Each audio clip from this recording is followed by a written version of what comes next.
We are good. We are live. Holy cow. This is awesome. I would like to introduce Randall Wimmer if you'd like to kick this off. Okay. Hey, thanks so much, Jonathan. Again, I'm Randall Wimmer, and I appreciate everybody showing up to our Make 2025 Your Year to Achieve Your Goals webinar. And I I know I'm not going to get to all the content that I want, that I want to share, or I feel like I need to share. So I'm going to refer you to our website, createpersonalequity.com. And I'm also going to ask that that if you have any interest in learning more, feel free to sign up on my Calendly link. I think we're going to make that available in the comments section. Yes, sir. And yeah, like I said, I do this. This is what I do now. I retired. You'll see my credibility slide here in about half a second. But I retired, and now what I do is I try to help people achieve success in whatever niche that they happen to be in.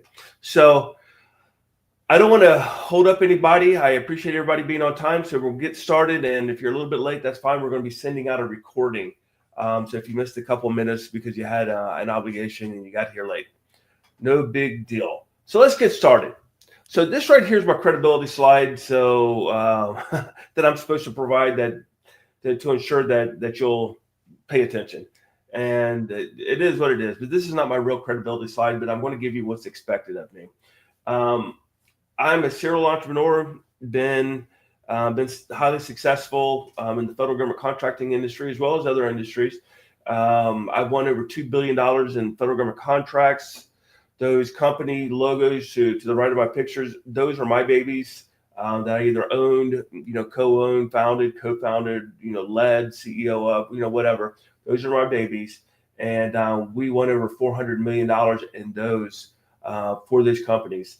And those companies have been featured in the Inc. 500 fastest growing companies list, the Washington Technology Fast 50 list. I've been invited to various CEO consortiums. And like I said, I've also done a few things outside of the federal government contracting industry. And one of the things I'm most proud of out of the GovCon world is my nonprofit organization. We had a family owned and operated nonprofit that was honored with the President George H.W. Bush Points of Light Award, and that's our nation's most prestigious honor for volunteerism that's given to nonprofit organizations. So that's my resume. That is my resume. And after I sold my last company in 2020, and I cleared all my non-competes, man, I thought I was a big dog in this industry. I really did. And the reality of it is I had I had a big dog resume, but none of these opportunities were coming in. I thought I would be receiving them left and right. I just sold 3 companies. I want you to think about that. I just sold 3 companies, won hundreds of millions of dollars, for my companies. And I just thought I was going to be asked to lead a couple of, business units or small or mid-sized businesses, sit on boards, all that kind of stuff. None of that really materialized. And I didn't know why. So what I did is I Googled myself. So when I Googled myself, I quickly realized why. I had a lower Google search ranking than an obituary, from a person who had a similar name as mine, who died in the 1980s. So I had less of a personal brand, I had a lesser personal brand than somebody who was not only inactive for 40 plus years, but was dead for those 40 plus years. So it really highlighted the fact that I had a big dog resume, but a Chihuahua personal brand. I really did. And what did that do? It held back opportunities from me. So what I'm going to do is I'm going to give you a couple of, bottom lines up front. Fact number 1, lesser qualified people are enjoying greater opportunities and success than you are. Now, that was really tough for me to swallow, but I swallowed it in 2020, 2021, because that was a fact. Like I said, I felt like I had a big dog resume, but I was being treated like a Chihuahua. and little tiny dogs were getting better opportunities than I was. Why? They didn't have a better resume than me. They had a better personal brand than I did. Fact 2, having an effective personal brand is the fastest and easiest and cheapest way to obtain your professional goals. That is no joke. And I'm here to prove that to you. It doesn't matter what it is that you want to achieve.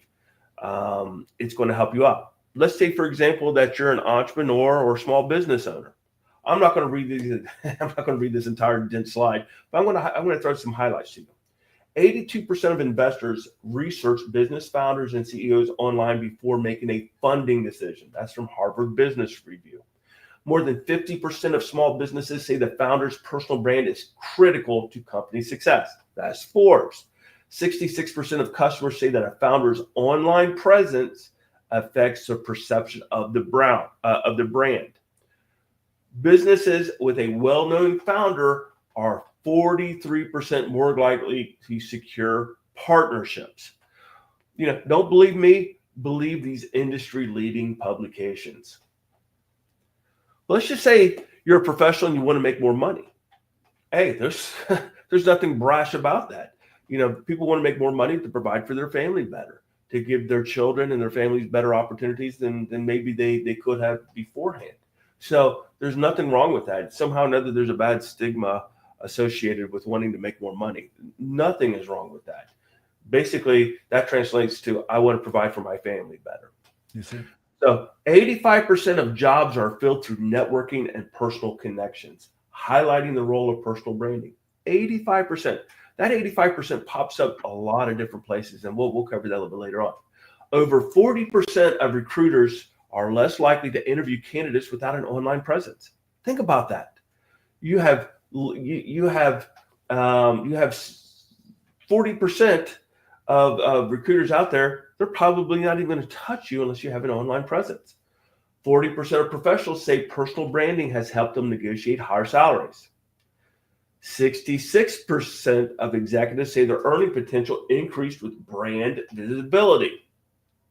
Employees with personal brands have 30% more opportunities for salary increases. Personal branding for freelancers can lead to 35% higher profitability due to client retention and referrals. Now, again, this isn't coming from me. These are coming from our industry leaders, publications, Harvard Business Review, LinkedIn, Price Waterhouse, Upwork, Forbes, Career Builder, Deloitte. They're coming from some pretty branded and trustworthy sources. Now, let's say you're a corporate executive and you're in middle management and you want to take that big step up to become, an executive vice president or a C-suite person.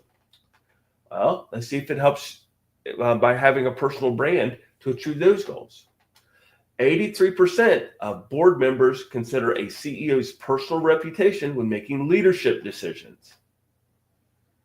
70% of companies considered a candidate's online presence when hiring for executive positions. That's Korn Ferry. Korn Ferry is the leading executive search firm. 69% of executives believe a personal brand is more important than a resume for career advancement. Korn Ferry. 90% of top performing executives have strong personal brands and online presence. Executives with a strong personal brand are 60% more likely to be promoted within 5 years. Think about that one. 60% more likely to be promoted within 5 years. And that's from Harvard Business Review. 74% of corporate recruiters actively seek out C-suite candidates with established personal brands. One of the hottest industries going right now is the coaching and independent consulting industry. So let's take a look at that one. 88% of clients are more likely to hire coaches and or independent consultants with an established personal brand and online presence. That's from McKinsey. Consultants and coaches with established brands can charge up to 40% higher hourly rates. 77% of coaching clients choose a coach based on online reputation. 89% are more likely of clients are more likely to hire a consultant if they can access their insights online. Coaches with a strong brand are 4 times more likely to attract clients through referrals. So if you are a coach or you're thinking about the coaching profession, one, good on you for doing that, because it is one of the hottest, fastest growing industries, in the globe right now. And it's all about personal branding. If you are looking for customers, you're doing it wrong. Customers and clients have got to come looking for you. And the way they find you is through your personal brand. Now, let's say you want to become a published author or a paid speaker. 64% of publishers and literary agents prioritize authors with a well-developed personal brand. Authors with a social media following are 3 times more likely to secure book deals. 3 times.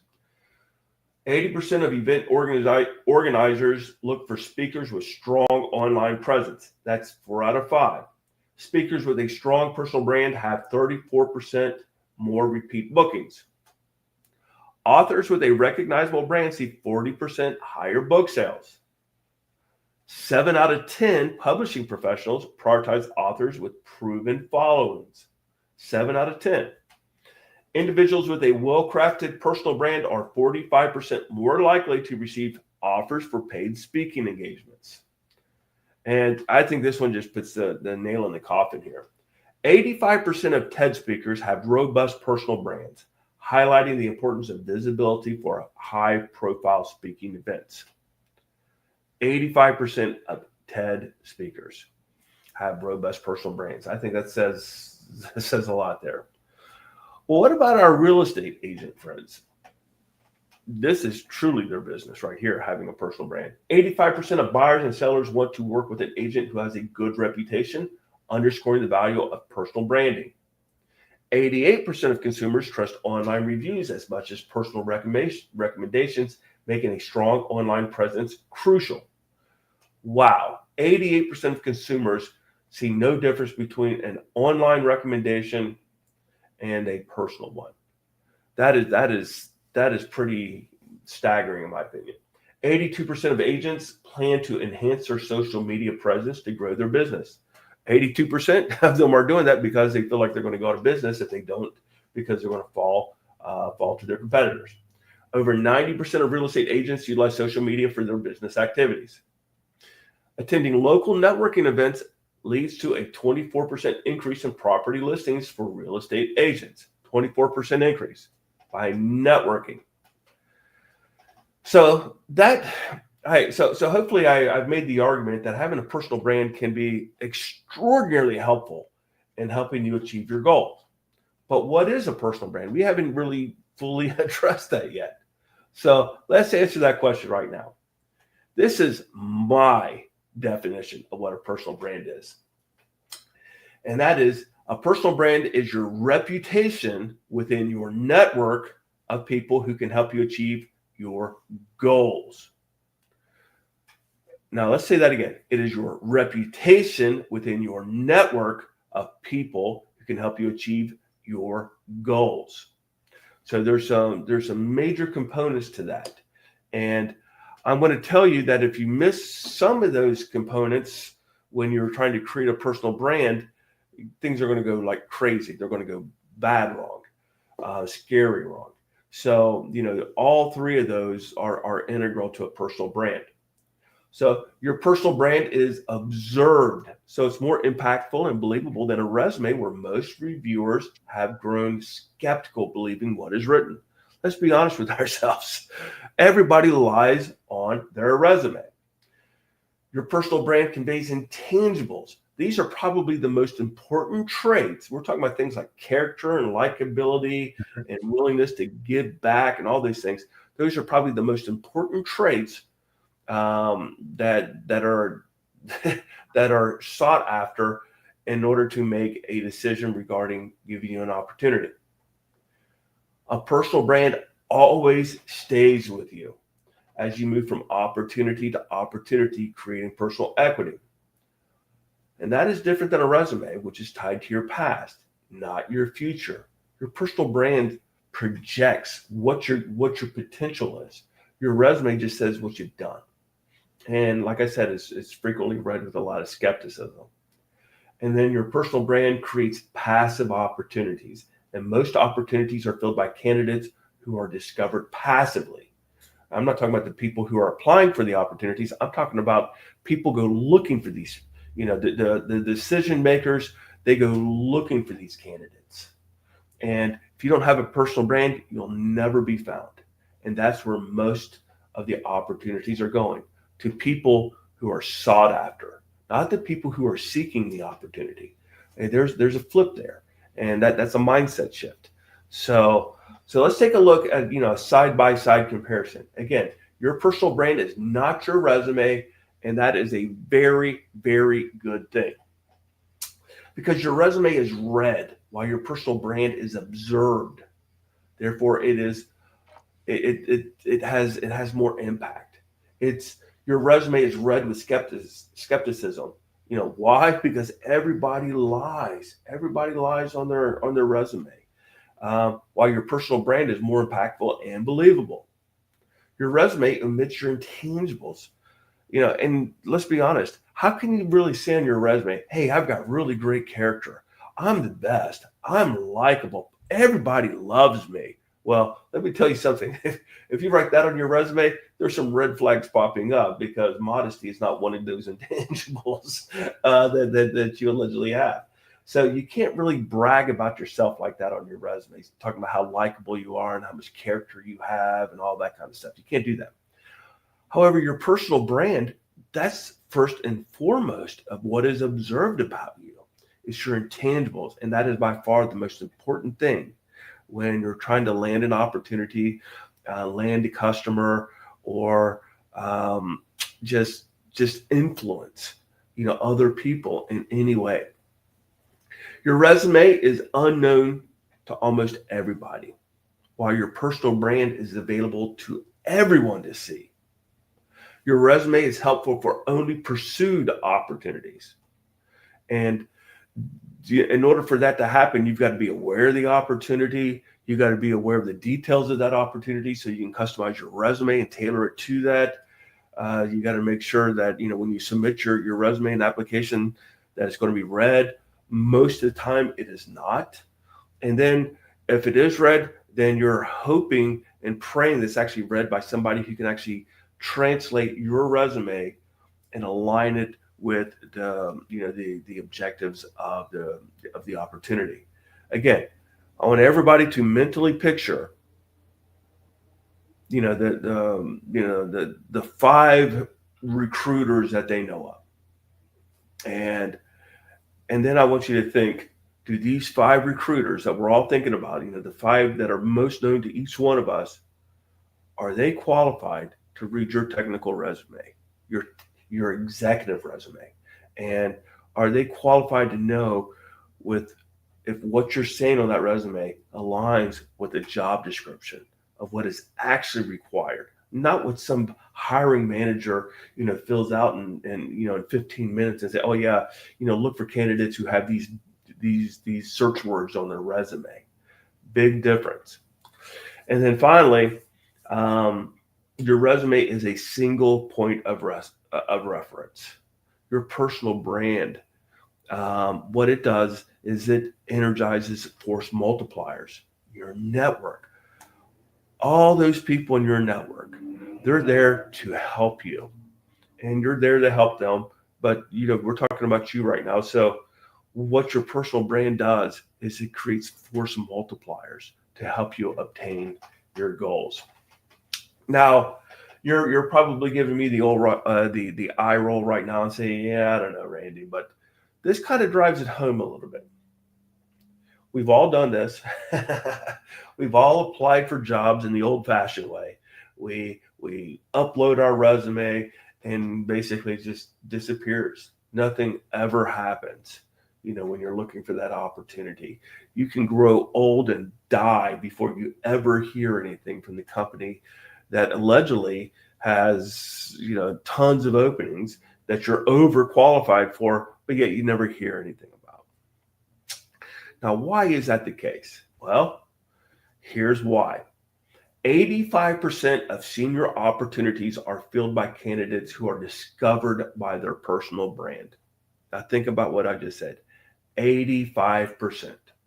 So if you don't have an effective personal brand, you're banking on being one of those 15%. I don't think anybody wants to have that, those level of odds. So I can vouch for that. My experience as an employer, I've been the owner and CEO of several companies, and I've hired, a lot of people. I would say well over 500, and all of my senior hires were based upon their reputation, their personal brand, and in most cases, they didn't even complete the job application until after I made a job offer to them. I said, hey, I'd like to offer you this opportunity right here. Bob, I've known you or known of you for several years now. And, I think you're the best thing since sliced bread. And, you've got strong character. You really help out. You give to the community. And I've seen your executive leadership, style and the way you interact with people. I've seen all that kind of stuff. I'd like to offer you this job for blank. And,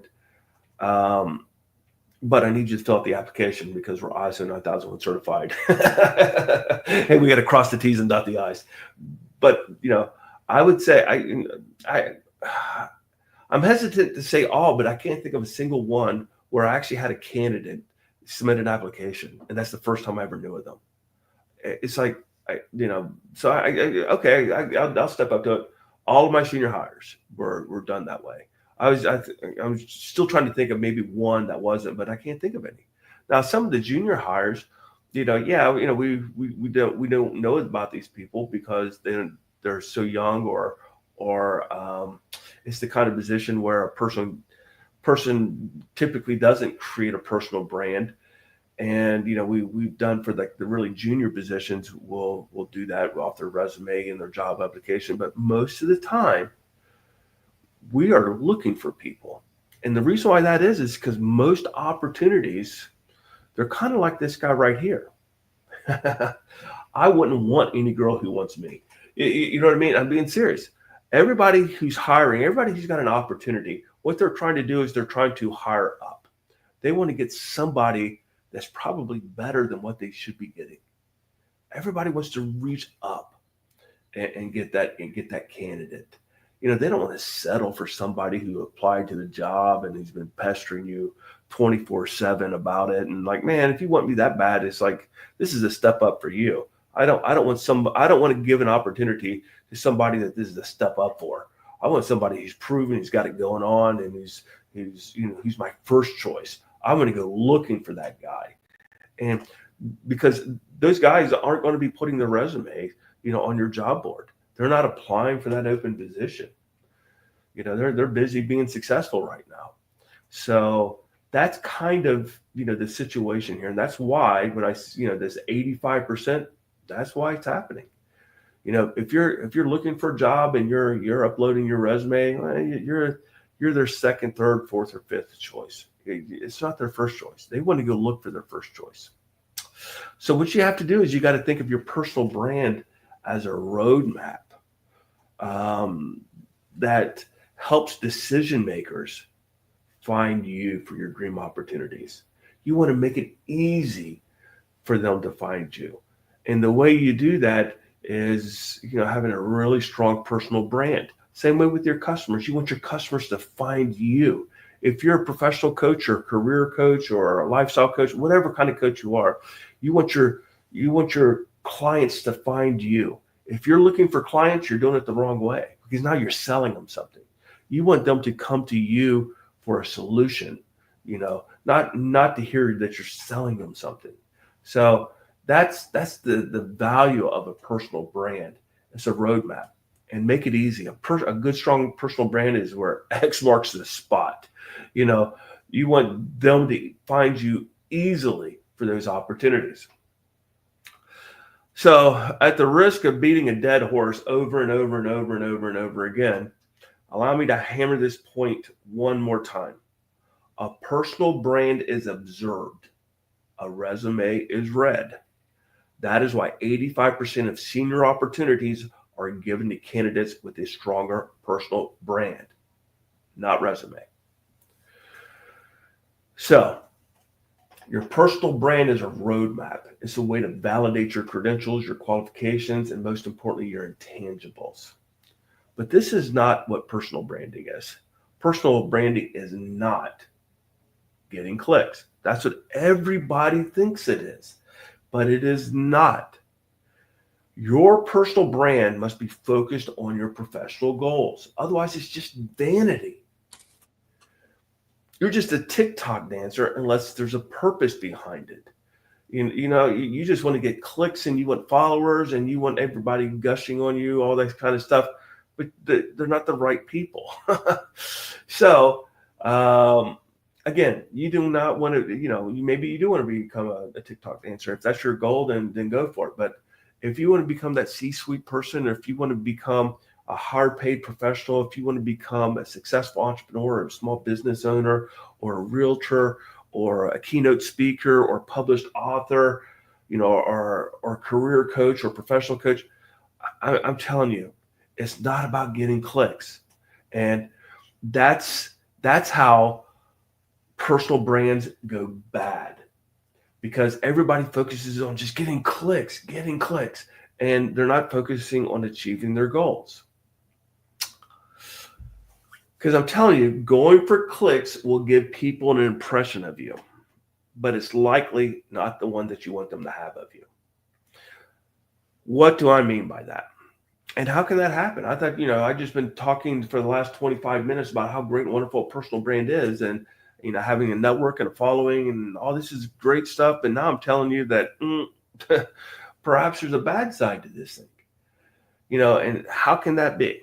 Well, let me lay the foundation to explain how that can be.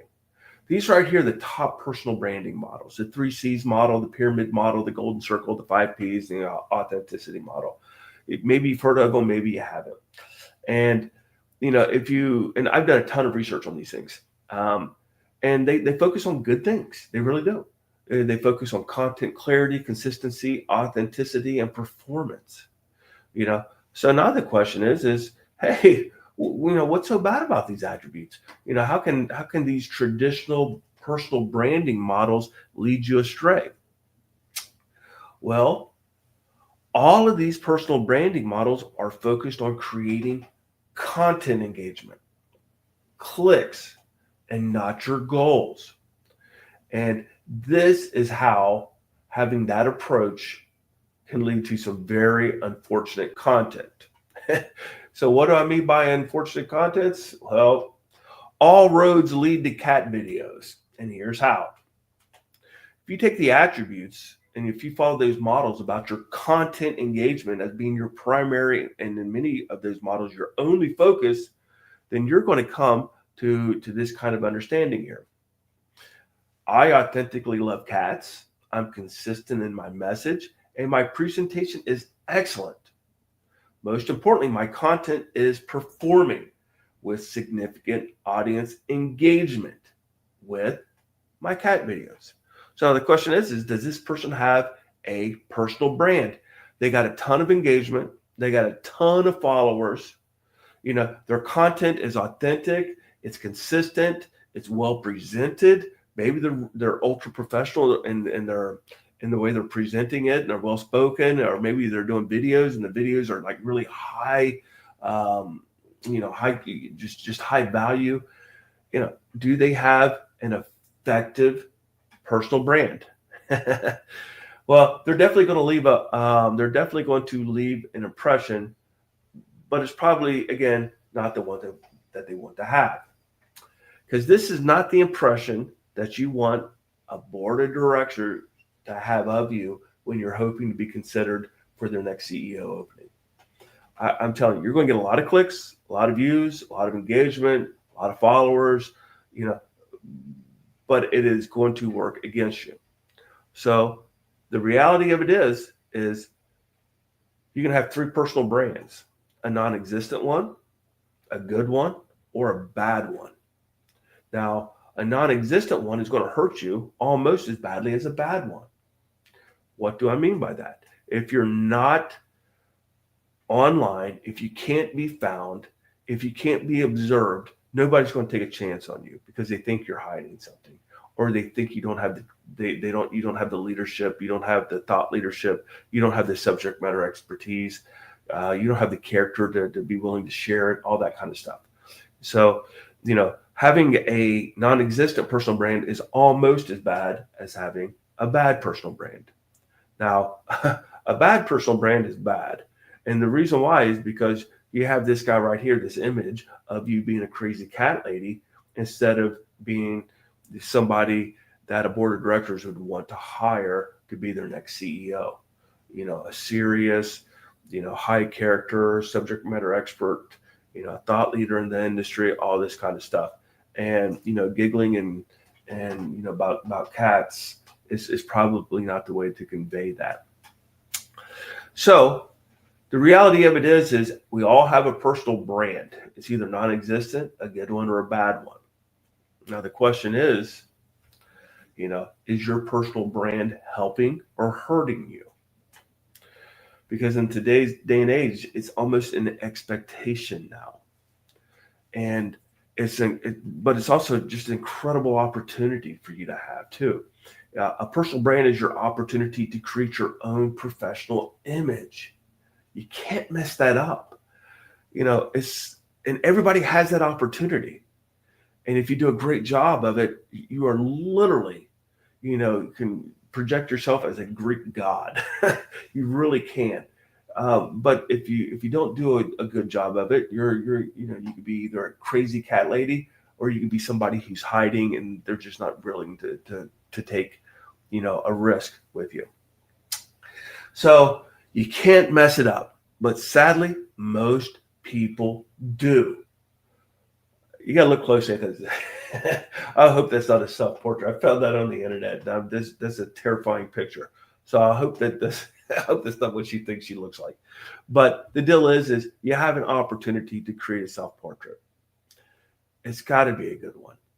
Now, what I'm going to do is I'm going to ask you 3 questions to see if you actually have a good, or a helpful or a bad personal brand that can actually hurt you. So here's the first question. Do you have a formal goal map with short-term, intermediate, and long-term goals with defined and aligned branding objectives? I won't lie to you, most people think that they do. But this is what I really mean by that. Unless this is your answer, you're not going to get to where you want to go. And that answer is yes, I have a documented goal map with comprehensive, formalized, and interconnected strategies for branding, marketing, and networking aligned for each goal. This includes detailed timelines, role-specific engagement plans, multiple key performance indicators, scenario analyses, and real-time optimization based upon industry insights and shifting trends, ensuring all elements are consistently aligned with my overarching strategic goals. So unless that's your answer, you don't have a roadmap. You really don't. You might think you do, or you've got an overly simplified one that's going to be like virtually useless, but you don't have anything that's going to help you. Here's the next question. Do you have a large, detailed network aligned with your goals and objectives? Again, most people think that they do. I thought that I did. In 2020, man, I had 15,000 followers on LinkedIn or connections or whatever they're called now. And, I thought I did, but I didn't. I really didn't. I did not have all of the types of networks, network types that I really needed. I only had some. I had a lot of people who wanted to learn from me or wanted to sell to me. And I had like I said, tens of thousands of those, but I didn't have in my network the kinds of people that could facilitate my next big opportunity. I didn't have those kind of people. And in reality, my network and brand was isolated to just my companies, a handful of partners that I had, and a handful of customers. That's it. That was my entire network. And then everybody else was people who wanted to learn from me or to sell me something. So I thought I had a network, but I really didn't. And chances are you don't either unless you can answer that question this way. And if you can't answer, you can't answer it this way, buddy, you're doing it alone. You're doing it without any help from an effective network. So, yes, each network is mapped specifically to align with stated goals and includes personalized engagement strategies, communication plans, and measurable outcomes. My networks have detailed personas for each type of network member. This includes mentors, collaborators, influencers, decision makers, connectors, advocates, gatekeepers, thought leaders, referral sources, clients, and subject matter experts. So, unless you can identify the types of network members that you need to help you achieve your goal and you're targeting your content for that, you're not helping yourself. And then this is the final question. Are you creating effective content to create a helpful personal brand? Again, a lot of people think that they are. Yes, my content is specifically created to achieve specific observations from each network type that is required to help me achieve my goals. I have created content sources and selected the most appropriate mediums to optimize the content required to achieve this desired observations from each network type. I have a strategic content management plan with a detailed schedule and key performance metrics so I may continuously improve my content for each network type. Again, if this is not your answer, you're likely sending either the wrong message or a mixed message to your network. That's best case scenario is it's a mixed message. Worst case, and probably the more likely situation is you are sending the wrong message to various types of network types. So again, you can't get this wrong. This is not about getting clicks. It's not about pushing out content, making posts. It's got to be with a purpose, and you got to really think it through. At Create Personal Equity, this is our process that we help our clients, work through. It starts way over at the right with goals. You have to have goals. Ultimately, that is your destination. That's where everything, should be focused on. Then your next thing is networks. There's a saying, and if you haven't heard it, you need to remember this. This is probably one of the most important things I'll say today. Your network is your net worth. And that is a fact. And because it is your network, and again, there's lots of different types, but we bundled them in 3 different categories. People who can advocate for you to get that, to achieve your goals, who can actually make it happen. You have enablers that give you whatever it is that you need from a skill set, or an access standpoint. And then you have mentees. And people always ask me, well, Randy, why are you giving back to people? Like, mentees can't help you. These are the people you're helping. They know less than you. But this is what it does for them. It allows your advocates and even your enablers to observe you do something really good. They can observe you become, a thought leader, to share your subject matter expertise. Helping out mentees is a way that you can highlight certain attributes that you want your advocates. These are the people who can help you achieve your goal, that they need to see from you. So those are your networks. It's the most important thing. It's all about your network. It's the most important thing on this slide right here. And each network type, they've got to see or witness or observe different observations to give them the comfort that they need in order to be able to advocate for you, or to be able to help you, or to think highly enough of you to follow you in order to be mentored by you. They have to see these observations. That's how you attract a network, is by your promulgating content that shows or highlights aspects of you. And we're talking about a lot of intangibles here, but as well as subject matter expertise and executive leadership, all those type of things. Now, so they have to have these observations. So then what you have to do is you got to push out content across mediums that various types of network members, utilize? What is the most effective one? Is it more believable coming from this medium or that medium? You know, where do most of our network hang out? Do they hang out on LinkedIn or they're hanging out on TikTok? You got to know what mediums are best for what content types. That's going to resonate, the best with each network type. And then finally, you're talking about your content. This is content that you got to be really clever with. Because if you want everybody to know that you're a great and wonderful, humble person, and you're very humble, you can't say, "Hey, I'm the most humble person in the world. I'm so humble that everybody's amazed by my humility because I'm really humble. I got it going on, but I'm humble." You see what I mean? It's like there's certain content that can't come from you. They've got to be observed. So what you need to have is different sources where this content is being promulgated. If it's all being promulgated by you, then you can't highlight your character or your humility. You can't do that.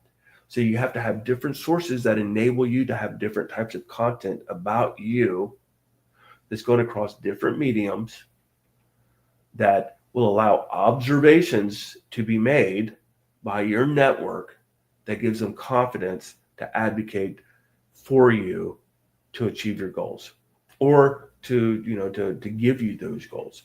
And then along the way, you got to have metrics. You got to evaluate how well you're doing in each one of these phases.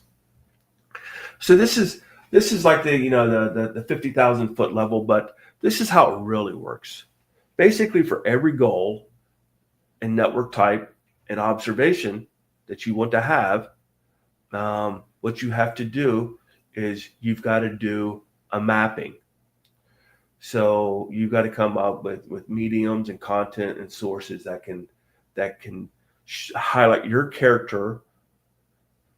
Your character can be observed by boards of directors who can hire you to become their next CEO. That's how it really works.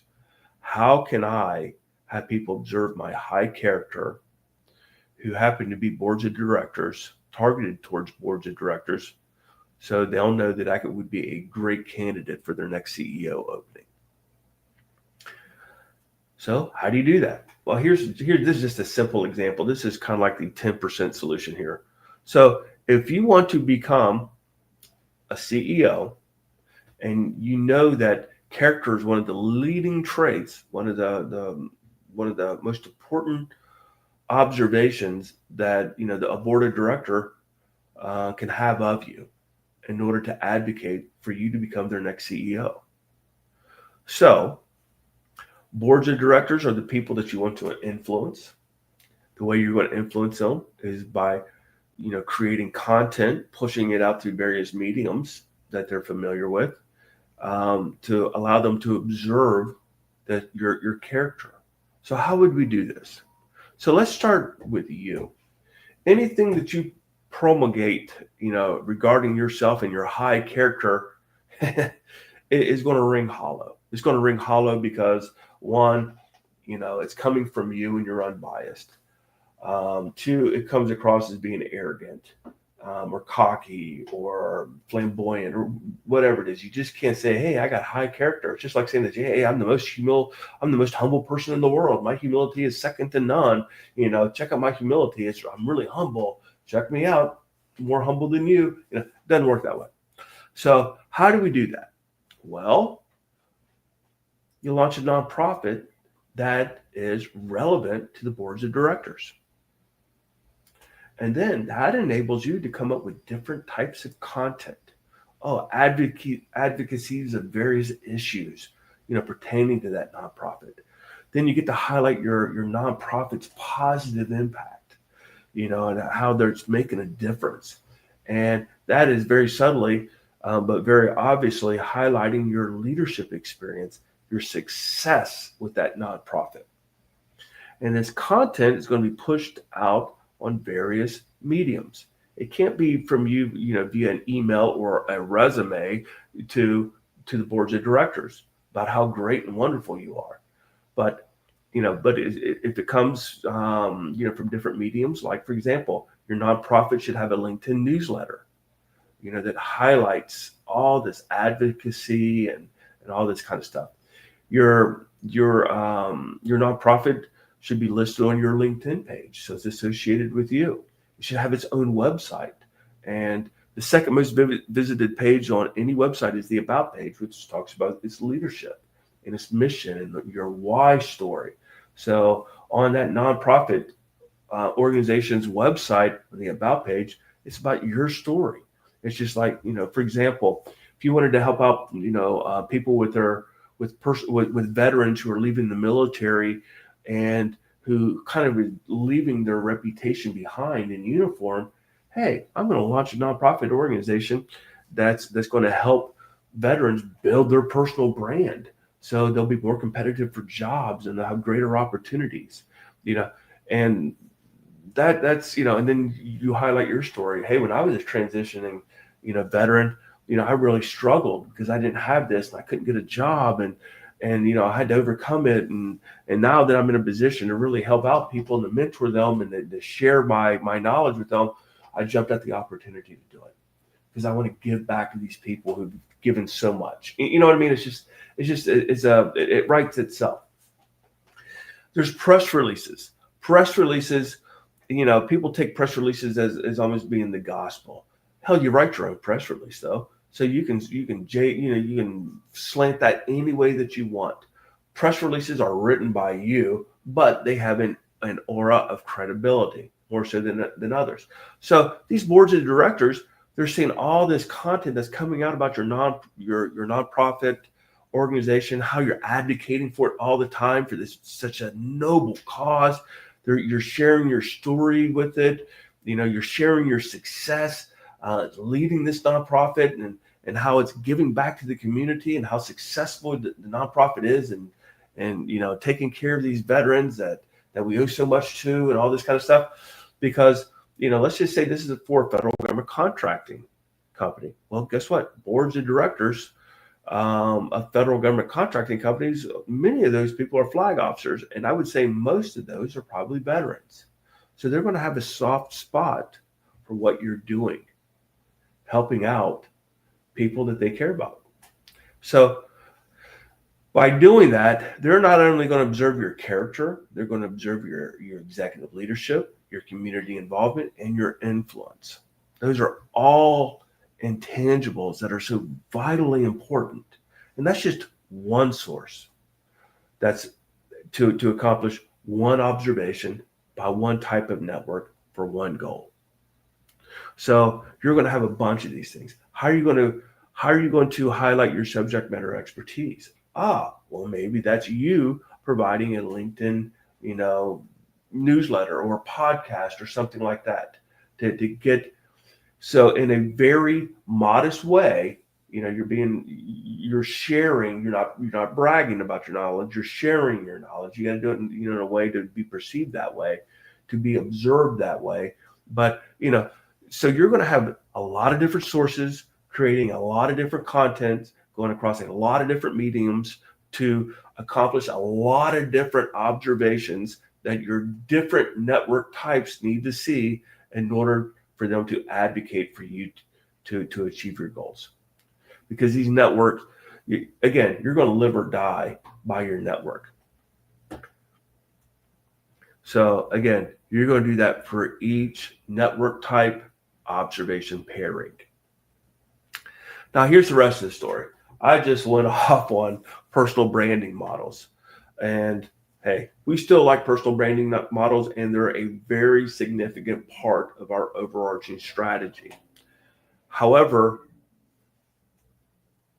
it's not just the content engagement that's important to us in helping our clients.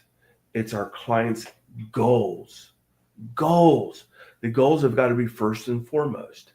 And everything else has got to be reverse engineered, from whatever your goals are. And personal branding models are not sophisticated enough to really do that. What they really do is they just make sure you've got clickable content. And like I said, if you're only focusing on clickable content, all roads lead to cat videos, and you do not want that because, boards of directors, I don't think they hire too many crazy cat ladies. You got to be very protective of your personal brand. So with that, questions. I wanted to leave about 5-10 minutes for questions, and let me stop sharing. Oh my gosh, Randy. I have three monitors. So I have Facebook up on one side, YouTube, and then LinkedIn up on the other side. It is tricky to navigate all these chats. With that, question for you. Mm-hmm. One moment here while I look. You and I talked about this. We kind of game planned this a bit Mm-hmm. beforehand. Like I highlight how negative images. I'm trying to think of how to articulate this. Like, how does having a bad brand hurt you? I guess and I'm specifically poking at that pain point.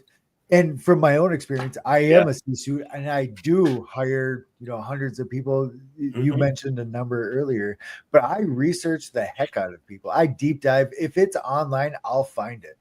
Oh, absolutely. And now people are paid to do that. Yes, If sir. you're hiring for any significant level of position, somebody is going to research you, and they're going to be on page 10 of a Google search of you. And they're going to be looking for content.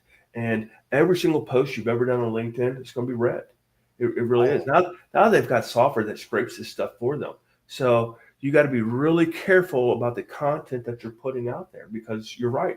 It can devastate you. I can't tell you how many times I pulled the plug on a candidate because of the content that I read, oh my gosh, or that yeah. was shown to me. Like I said, we paid people to research, our senior hires. So and then I thought I knew this guy, and then I started, pulling the string a little bit more, and like, wow.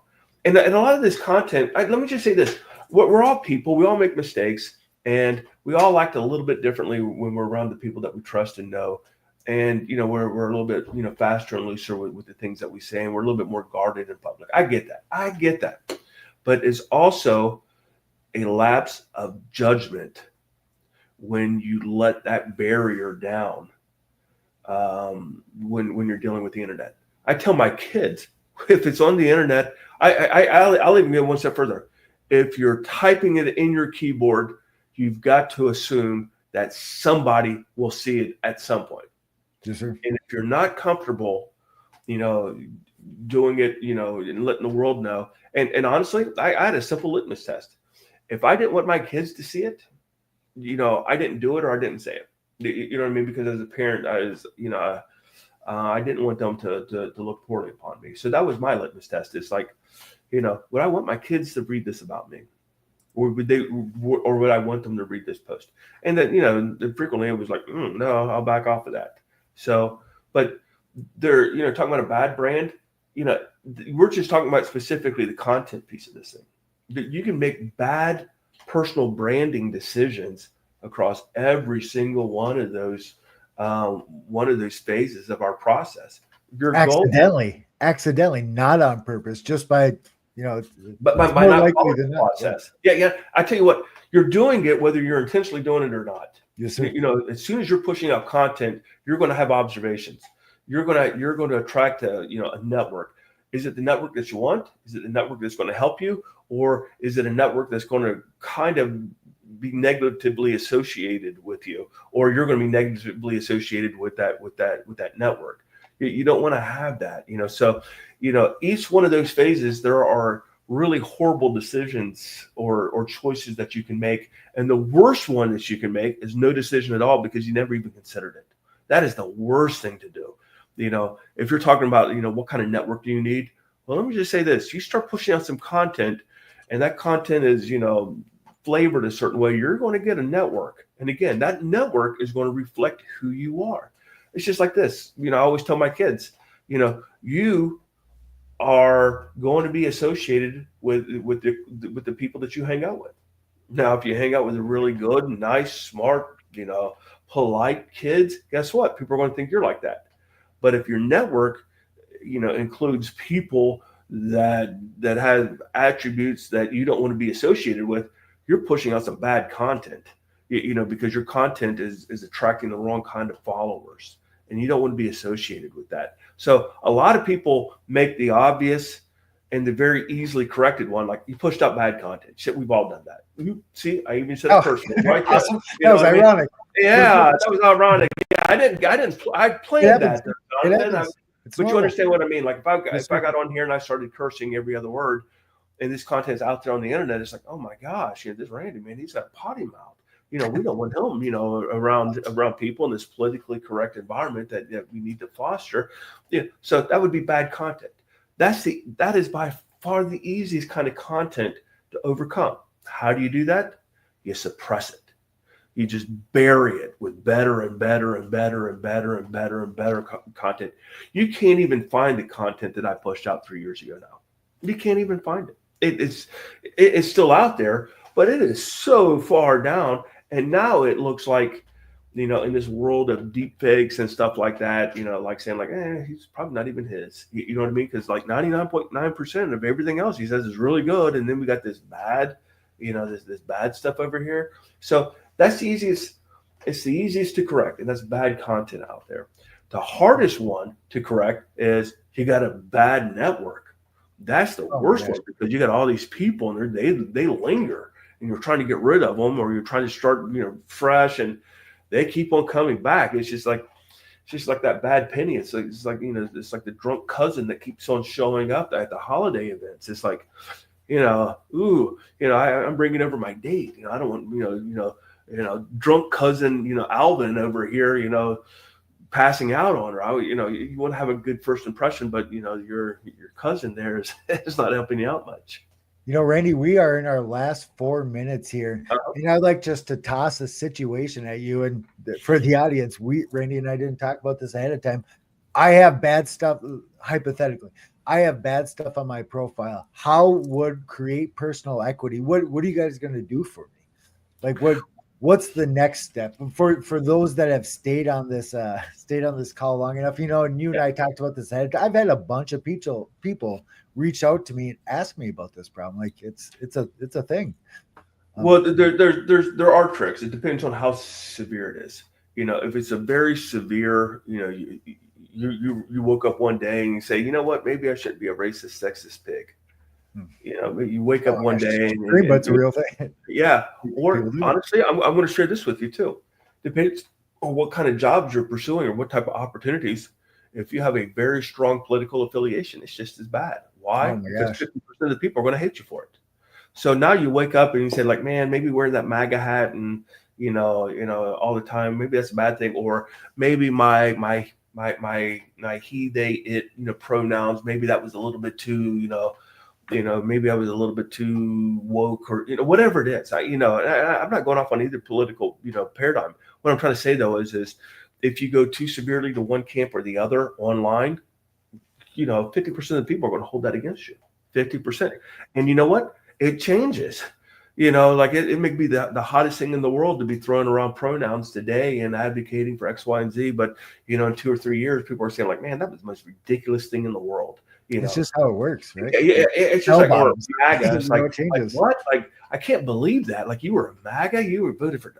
So again, let's just assume that you're not the racist, sexist, murdering person that you're not. Going from fun guy to professional guy. Yeah, okay, fun guy to professional guy. The deal is it, depending on how severe it is. If it's not too severe, you just suppress it. You just create such good content above and beyond it that, even if somebody does find it, they're going to say, well, kids will be kids, man. That was back when he was really young. And yeah, it wasn't so bad, and we all did it, but that kind of stuff. So if it's not too bad, you do that. But if it is really bad and you can't overcome from it, hey, change your name. And I'm not talking about going in formal name change. Start going by a derivative of your name. So now you're creating a little bit of ambiguity about whether or not all those horrible content was associated with Randy Wimmer or Randall Wimmer or J.R. Wimmer.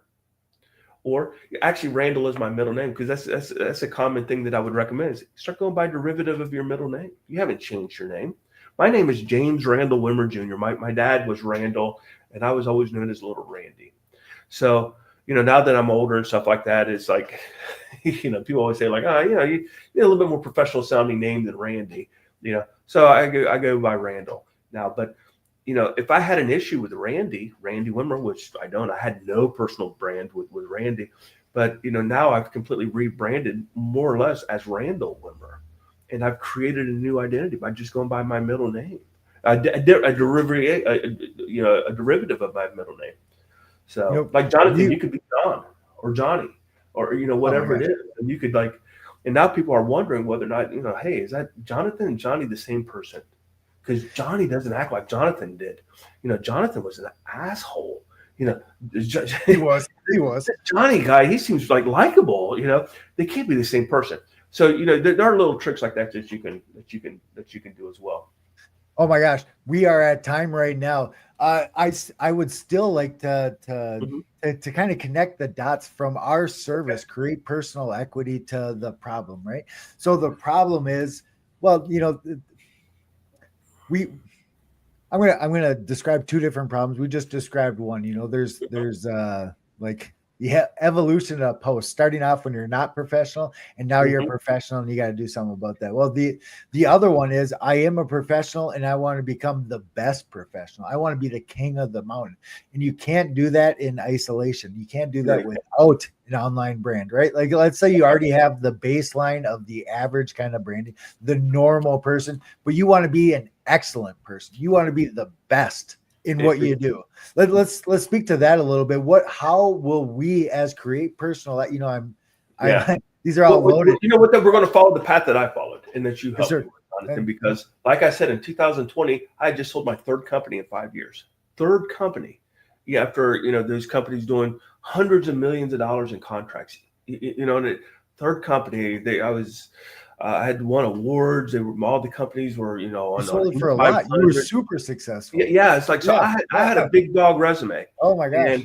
And you would think that somebody who had just sold their third company and had grew from zero to the hundreds of millions of dollars in revenue, you would think, or contract value, you would think like hey, somebody would may be interested in that person helping them lead their company or their major business unit or sit on their board or whatever it is. And the number of opportunities that came after I cleared my non-competes was like none. And it's not that I joke about that. I had a personal brand that was worse than somebody who'd been dead for over 40 years, but I did have a little bit of a brand out there, but not much. And it wasn't much for us to start working with, but through having a plan and being diligent, and how we attack that, having a content schedule, keeping our network warm, through our customer relationship or our network relationship management system, that really changed everything for me. And I'm not, I never consider any of them, but I get now probably a very interesting opportunity presented to me at least, once a month, maybe every 6 weeks or something like that.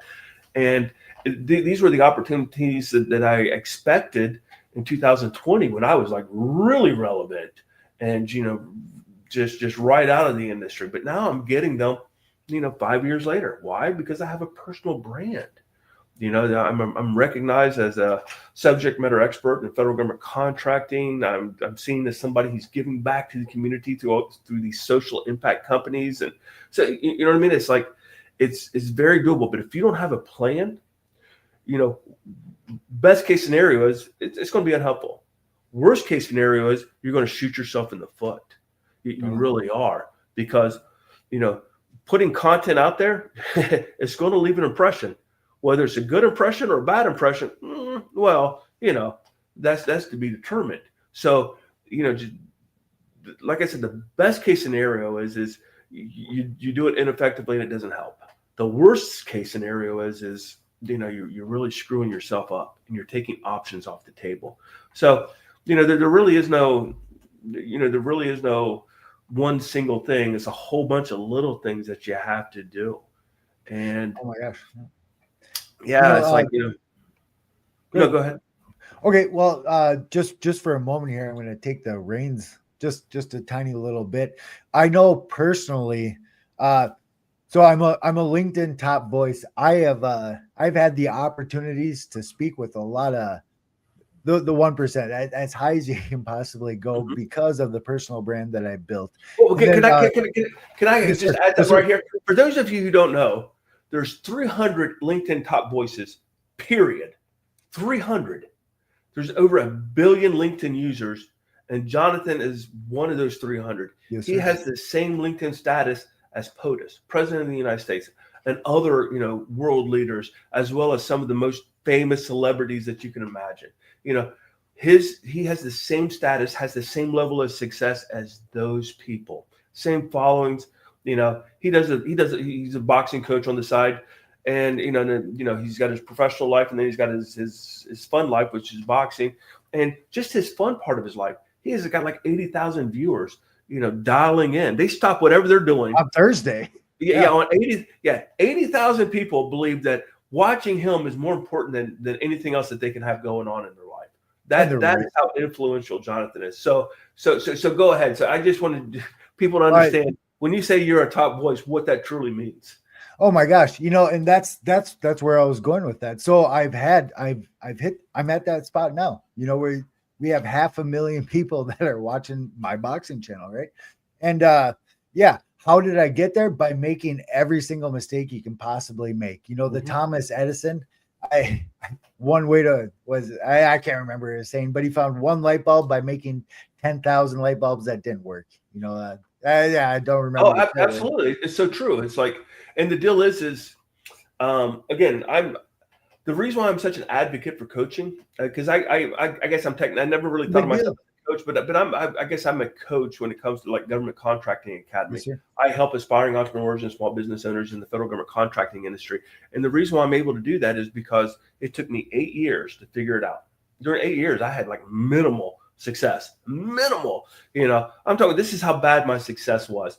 I had my in-laws begging me to apply for government jobs. Why? They wanted me to give up this stupid, silly dream of launching a federal government contracting company because I just was unsuccessful. I kept on stepping on all of these landmines.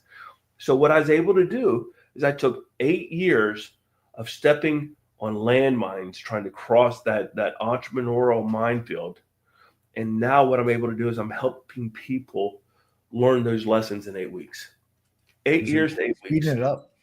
That's it. And I think that's kind of the value that we're able to offer here with Create Personal Equity. Plus, again, we're tying personal branding to your goals, not getting clicks. Getting, a lot of these personal branding models and companies out there, they actually do you more harm than good if you're professional.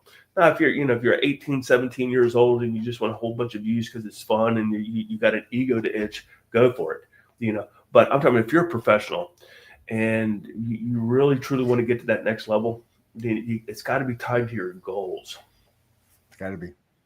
Yeah. Oh my gosh. I say this. I talk about the movie Braveheart quite a bit, and Randy knows what I'm talking about. It's fair probability our audience is too young to know what I'm talking about, but this is my Braveheart speech now. Randy and I discussed this earlier. Like, what are we going to give away? What are we going to keep back? And the conclusion was we're going to give most of it away, just about all of it away. Why? Because the real value add is that strategy that Randy was talking about, like how connecting all the dots. That doesn't just happen. Guessing your way to it, similar to the 10,000 failed light bulbs. If you're willing to put out 10,000 failed posts, like I did, like Randy did, like if you're willing, we wish you the best, right? Like it's doable. You can figure it out too. Anybody can do, yeah. If you're willing to, yeah. So, but the deal is there's a time value of money, and that's the thing. Yep. Yeah. So, but we're doing this as a social impact company, where we have to remain a viable company just because, if we just volunteered our time and things, one, it would stop as soon as we stopped. We want this to be able to continue because this is how pivotal this can be for the world needs it. The world needs it. It's a real thing, right? Yeah. If you start focusing on your personal brand now, 2025 is your breakthrough year. It really will be. You will have opportunities that you never dreamed of by the end of the year. So that's why we have a year-long program, and our year-long program is broken up really into 3 phases. The initial phase, which takes about 2 months, is we got to collect a ton of information from you and Oh to my gosh. work with you and kind of assess, your comfort levels and this, that, and the other, and and be able to help reverse engineer your goals to your content, your sources of the content, and your network, and all that kind of stuff. So the first 2 months is kind of getting the strategy, together. Now that's not to say we're not doing stuff, we're doing baseline stuff, but with creating your network and things like that. But for the first 2 months, we are really honing that plan, and then for the next 4 months, we're doing it with you, side by side. We are going to be partners in crime, and helping you get this content out there, create these sources of information, and just help you be successful. We'll help you write a book. We're going to help you write launch a nonprofit organization. We'll help you launch a podcast. All these things, if they're applicable to you, we help you do that. Now, some of those have additional costs just because they're expensive, and they're above the scope of what we're doing. But if you're interested in doing that, then we will help you do that. In fact, during that phase, we're at least doing 50% of it with you. So for the first 6 months, we're doing it with you. And then the next 6 months, we don't want to just leave you off at the at the pier at 6 months and say good luck. For the next 6 months, we're kind of in an advisory and an observation role where we're available to you if you have questions. We're there watching and observing and being able to provide you feedback, but we want to make sure you know how to fish. Because when we're fishing with you, we need to make sure, and you need to make sure that you can catch a fish without us baiting your hook. You got to, you got to be able to do that. And we're there for you for the second half of the year. Now, That's our goal. Like that's we're trying to get them. Yep. So here's the situation, this type of service, because we've already priced out, we've already costed out our costs for that. And in order to do something like this, it's manpower intensive, and it's expensive too. And we've also looked at our competitors. Our competitors are charging close to 6 digits for a year-long service. So we're going to cut that in half and offer it for $50,000. But for now, as part of our 2025, let's make this year something special. We're doing it for $25K, $25,000, the cost of a used Hyundai. And during 2025, you can transform your personal brand to either non-existent or bad or very poor to game-changing breakthroughs, potential. This and that $25,000, you'll get that back every single year from here on out through increased earning potential. The best investment that you can make is an investment in yourself. If you're creating personal equity in yourself, that money never goes away. It stays with you, and it compounds every single day that you're alive. So that's the special that we're offering right now. It's $25,000. But again, we can't do this for too awfully long, because when we're saying that we're doing that at cost, well, that's with us donating our time. And, at some point we can't do that. We can't just donate our time. But I recommend, if you want to learn more, please schedule a one-on-one meeting with us.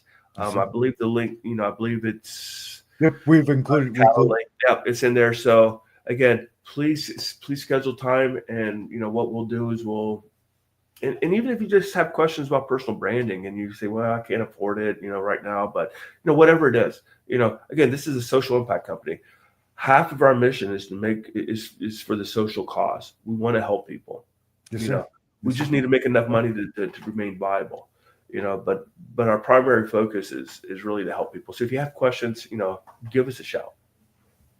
Oh my gosh. Any other thing though, Jonathan? I think I bludgeoned that sales pitch with a with a hammer. So. Oh my gosh. I love this kind of stuff, and I could talk the rest of the day. I'm enthusiastic about personal branding. You spoke to our competitors, and yeah. I personally don't feel like we have comparable competitors. Why? Because we are not focused on quantity. We are not focused on the cap deals or whatnot. But we'll save that argument for a different day. Yeah. Okay. Oh my gosh. Okay. Well, thank you so much, Jonathan. Perfect. All right. Well, everybody reach out. Oh,